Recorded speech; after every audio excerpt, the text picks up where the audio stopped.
Il savait qu'il serait remplacé dès le retour de Donald Trump à la Maison-Blanche, alors Christopher Wray, dont le mandat devait prendre fin dans plus de 2 ans, a décidé de prendre les devants. Après plusieurs semaines de réflexion approfondie, j'ai décidé que la meilleure chose pour le FBI était que je reste en poste jusqu'à la fin de l'actuelle administration, puis de démissionner. Ce n'est pas facile pour moi.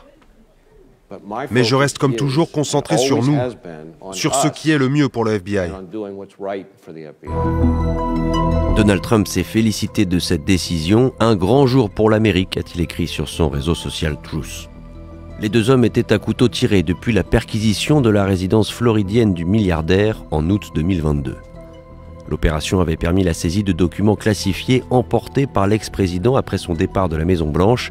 Il était poursuivi pour avoir compromis la sécurité nationale en conservant ces documents, des plans militaires ou des informations sur des armes nucléaires, au lieu de les remettre aux archives nationales. L'ironie, c'est que c'est Donald Trump lui-même qui avait nommé Christopher Wray pour remplacer James Comey, devenu sa bête noire pour s'être penché sur ses liens présumés avec la Russie, accusée d'ingérence lors de son élection en 2016. Mais c'est l'enquête sur l'assaut du Capitole le 6 janvier 2021 qui a achevé de faire du FBI un ennemi à abattre pour les partisans de Donald Trump qui continuent de croire qu'il n'avait pas perdu l'élection à l'époque.